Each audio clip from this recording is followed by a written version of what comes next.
بسم الله الرحمن الرحیم. ګرانو کتونکو الف خان شیرپوست تاسو په خدمت کې حاضر دی. کتونکو په نور رحمان قتل باندې چې تاسو نظر او تاسو پوښتنه کوله چې پولیس په کله گرفتاری کوي،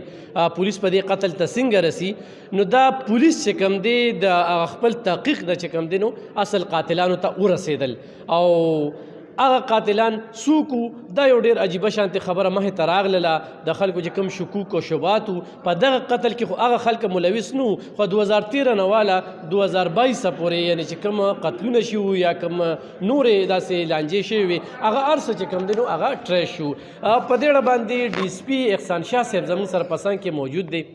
سر تعارف محتاج نه دی، د خپل ډیوټۍ سره د علاقې سره ډېر مخلص انسان دی. مونږ خو هغه تنګي نه پیژنو چې په تنګي تاڼه کې اس ایچ او پاتې و او په هغه ټیم کې زمونږ په تنګي کې حالات ډېر انتخابي خراب وو. بالکل څوک د سرو چتولو والا نه و، خلکو له زړه ورکه دکانداران او تاجران عوام دا ټول چې کوم دی نو یو ډېر خوشحاله چې کله د هغه ځای نه د ټرانسفر کېده نو دا خلکو خفګان هغه اوس هم موږ ته یادېږي. خو داسې وخت تېر کړه چې خلک درپسې وجاړي، خلک درپسې خفه شي. نو سی ډي ته چې کوم دی یو ډېر په چیلنج باندې دلته کې را ټرانسفر شوی دی. د دونه ورځو کې ستاسې مرګونه مو شو. په دغه هر څه باندې به خبرې اترې کوو، خو د ټولو مخکې د نور رحمان قتل کې اصل کردار چا ادا کړ او دوی ورته څنګه ورسېدل. ډي اس پي صاحب زمونږ دغه کتونکي ځان خبرول غواړي، په دې راته لږ ووایي. بسم الله الرحمن الرحیم. د نور رحمان قتل کیس کې چې کوم لکه د تفتیش دوران کې مونږ ته داسې یو کامن کس چې هغه یو خاتون ده چې د هغې نور رحمان سره هم تعلق و، انیس سره هم تعلق و، شعیب هم هغې پېژنده. نو هغه چونکې مطلب دا دی چې د تفتیش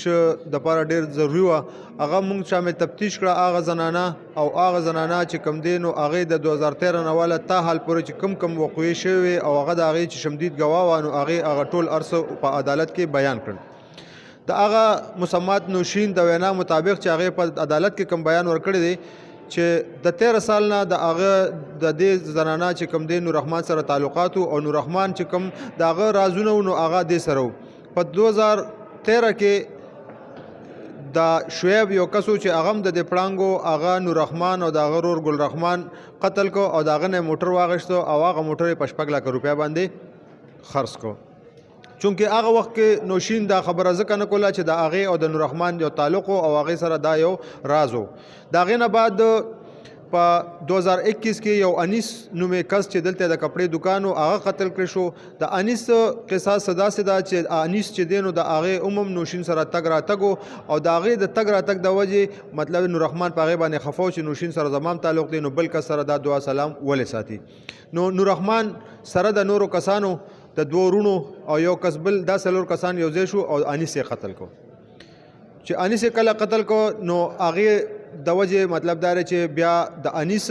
رور د هغه د ماما زوی او په 2013 کې چې کوم شعیب قتل شوی د هغه د ماما زامن دا کسان یو ځای شو او دوی مطلب دا دی چې نور رحمان قتل کو. چونکې نور رحمان یو قتل شوی، نور رحمان د خپل قتل کېدو نه مخکې 2 قتلونه کړي دي بې ګناه. د هغې وجې د هغې لواحقین او وارثان یو ځای شو او د دې نوشین په وړاندې یې نور رحمان قتل کو. نوشین د دې 3 واړو وقوعو شمدید ګواه ده. هغې په عدالت کې خپل بیان ورکو او په هغه بیان په روشنایي کې مونږه دا 6 کسان مطلب دا دی چې ټوټل 8 کسان دي، په هغې کې 8 کسان کې نور رحمان آلریډي مړ دی او یو کس په جیل کې دی، باقي 6 کسان مونږه ونیول. په دې 3 وقوعو کې د هغې د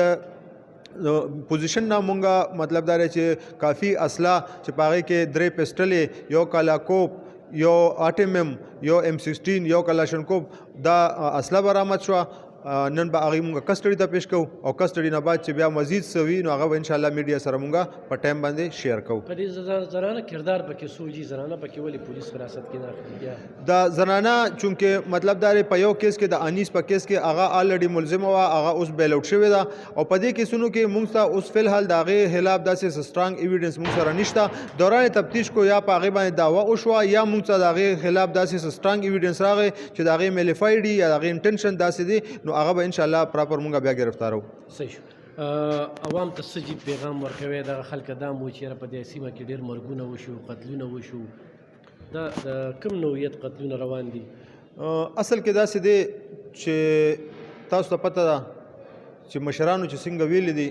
کو تاسو د درې قتلونو دغه وګورئ نو د دې درې واړو قتلونو چې کوم شرمدید ګواه ده نو هغه یو زنانه ده چې د هغې کردار تاسو ته پته ده. نو مشرې کې اول پکار دا چې هر سړی مطلب د دې څیزونو ځان وساتي او دا درې واړه مطلب دا چې دین علاوه خاص کر د منشیات چې دي نن سبا د آیس وغیره دیم خلک ډېر زیات دغه کړي او چې کله نشه وکړي او آیس وسکي نو کله پلار ولي او کله مور ولي او نور هم کوم مرګونه شوي دي نو هغې کې زیات تر ذاتي دشمنۍ او د یو کس لس او شل دشمنۍ موجودي خو بیا هم چې کوم داویداري وشي په هغه انګل باندې د هغې نه علاوه په نورو دشمنو کې مونږ په باندې کار به کوو چې د یو سړي لس دشمنۍ چلیږي نو هغه قبل از وخت مونږ نشو ویلی چې یاره دی مطلب دی چې چا مړ کړو خو مونږ لګیا یو او انشاءالله هر کیس کې زمونږ دا مطلب دی کوشش دی چې اصلي قاتلانو ته ځان ورسو. دا کوم د دشمنو چې ښکار شوي زموږ په دې سیمه کې دشمنۍ ډېرې زیاتې دي که نه نو دشمنۍ خو چونکې قانون سره ولې رجوع نه کوي بس ویشتل کوي دا چونکې زموږ د 400 د خلکو چونکې به دا یو بدنصیبي به ورته ووایو چې دی وایي چې نه بس زه به بدله خلم او دا به ماته سبا څوک پیغور کوي او زما عزیز تربور دی او مطلب دا چې نه بس چې زما خپل مطلب دی او د هغې د وایي دا دشمنۍ مطلب دا چې هغه رو ته رو زیاتېږي او هغې کې کمی نه راځي چونکې دا درې کیسونه چې دي دې خلکو ته پته وه وخت کې نه چې پلانې چا وجلې دی او پلانې چا وجلې خو دین په زړونو کې دننه دا خبرې ساتلې وې او په دې آس کې ناست وو چې موږ خپلې بدلیلو خو پولیس مخکې شو او هغه ټول حقایق په صفای مثل باندې راوستل او عدالت ته پیش کړل.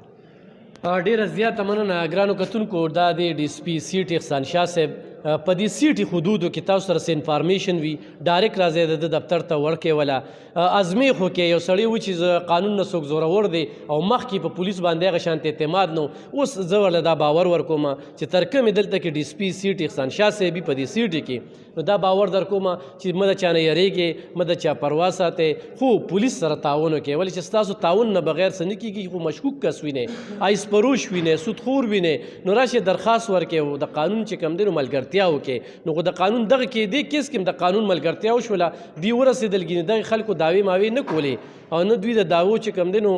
ځان جوګه ګڼه خو په دې باندې زمونږ هم نظر د شورو نه واله تر د نن ورځې پورې کله هم وله یو اړخ وخه کله بل اړخ کله بل اړخ نن چې کوم دی د هغه فایل بند شو او اصل قاتلان چې کوم دی پولیس رامخې ته کړل او باقاعده قاتلان ووي چې موږ دا وجلي دي خو هغه خبرو کې بیا ډېر زیات ایډیټینګ راځي نو هغوی د دې میډیا د وړاندې خوار څه ومنل چېرې موږ دا قتلونه هم کړي دي او موږ دا واقعات هم کړي دي او موږ دا کډناپ هم کړی دی او موږ دا ګاډي هم پټ کړي دي او دی هم ووي چې د پولیس نه د قانون نه تېښته نشته دی دغه پروګرام هم د سره شریکو ډېره مننه خوشحاله اوسئ الله دې کړي چې زموږ په دې ضلع کې امن راشي او خلک د قانون پاسداري وکړي قانون سره ملګرتیا وکړي قانون په لاسو کې وانه لي نو تر کومې چې موږ خلک قانون په لاسو کې نه لو نو انشاءالله موږ به کامیاب یو خو قانون په لاسو کې لو نو دغه شانتې د اتکړو جون به په دې اتکړو کې موږ کتل او روانو نو دا